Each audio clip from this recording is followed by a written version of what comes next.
और अब तक उनको ये रियलाइजेशन हो चुकी होगी इंशाअल्लाह ताला। इसी तरह इस्टेब्लिशमेंट के बारे में कंक्लूजन्स कुछ इस तरह से होंगे कि हम ये पहले भी बात कर चुके हैं कि जो हमारी मिलिट्री है वो इस्लाम के बाद इस मुल्क को जोड़ने वाली दूसरी सबसे बड़ी ताकत है। लेकिन ये ताकत आती कहाँ से? ये ताकत उस परसेप्शन से आती है जो मिलिट्री के बारे में है कि ये एक इस्लाम पसंद फ़ौज है जिसका जो मोटो है ईमान तकवा जिहाद फ़ी सबीलिल्लाह है, और ये करप्ट के ख़िलाफ़ हमेशा खड़ी रही है, और ये पाकिस्तान की सेवियर है, इसी की वजह से एटॉमिक प्रोग्राम बना है। लेकिन अगर खुदा न खास्ता ये परसेप्शन इसका उल्ट हो जाती है कि हम ये परसेप्शन बन जाती है कि ये जो आर्मी है ये तो अमेरिकन के आगे लेट गई है या बिक गई है, ये तो ख़ुद पाकिस्तान की सबसे बड़ी जो करप्ट गवर्नमेंट है जिसके अंदर सारे पाकिस्तान के करप्ट को इकट्ठा करके उनके साथ जाके खड़ी हो गई है, तो फिर ये जो परसेप्शन है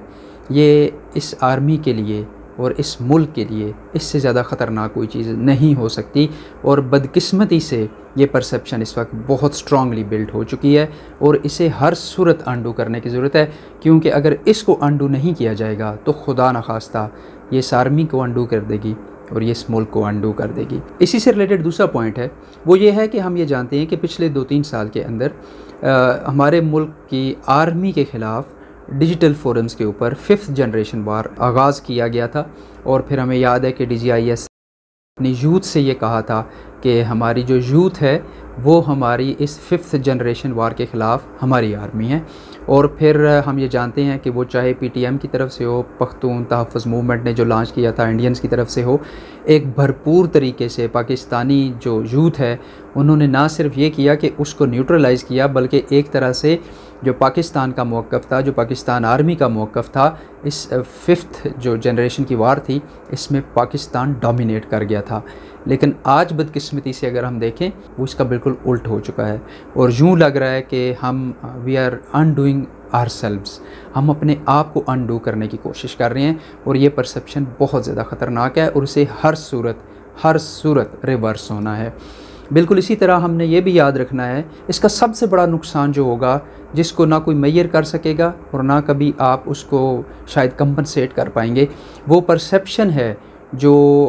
इस आर्मी के बारे में खुदा न खास्ता अगर बन जाती है तो उसका सबसे बड़ा नुकसान ये होगा कि एक वॉलंटियर्स की आर्मी है। इसके अंदर आपकी मिडिल क्लास और lower middle class as officers आते हैं, और ये जो लोग आते हैं आपके पास ये ब्राइटेस्ट ऑफ द ब्राइट होते हैं। जो बहुत अमीर लोग हैं वो फ़ौज में आना पसंद नहीं करते इसकी सख्तियों की वजह से भी, और इसमें पैसा भी नहीं है। तो वो लोग जो ईमान तकवा जिहाद के पीछे आते हैं वो जब यहाँ पे आते हैं फिर आर्मी ने क्रेडिट गोज़ टू आर्मी के आर्मी ने अपने सिस्टम्स को बहुत फेयर रखा हुआ है, इसमें हर आदमी जो मेहनत करता है वो ऊपर जाता है। लेकिन वो ब्राइट माइंड और वो टैलेंट जो आर्मी में आप इंडक्ट करते हैं इसकी अपील की वजह से, आर्मी की अपील की वजह से, जो बेसिकली इस्लाम सेंट्रिक पाकिस्तान सेंट्रिक है,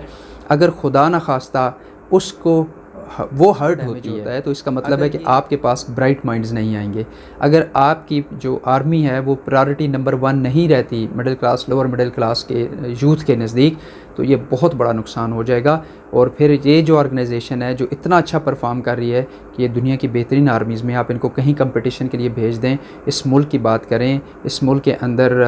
इंटरनल सिक्योरिटी के हवाले से बात करें, इंडिया जैसे कंट्री को अपने चेक में रखने की बात करें, बेशुमार इंटेलिजेंस एजेंसीज़ का इस खित्ते के अंदर इन्वॉल्व होना, उनका ऑपरेट करना, उसके ख़िलाफ़ बात करें, तो इस आर्मी ने बेहतरीन परफॉर्म किया है। वो सिर्फ इस वजह से मुमकिन था कि आपके पास best of the best talent आता था, मोस्ट मोटिवेटेड लोग आ रहे हैं। अगर वो वाली परसेप्शन नहीं बीच में से हट गई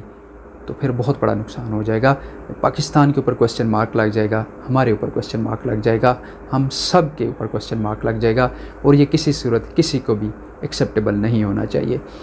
जो आखिरी पॉइंट है इसका वो एक पॉलिटिकल रोल के हवाले से है। हम इसके ऊपर पहले भी बात कर चुके हैं कि जो इस्टेब्लिशमेंट है वो 90s के अंदर बिल्कुल ओपनली साइड्स लेती रही है। जब एक तरफ से एक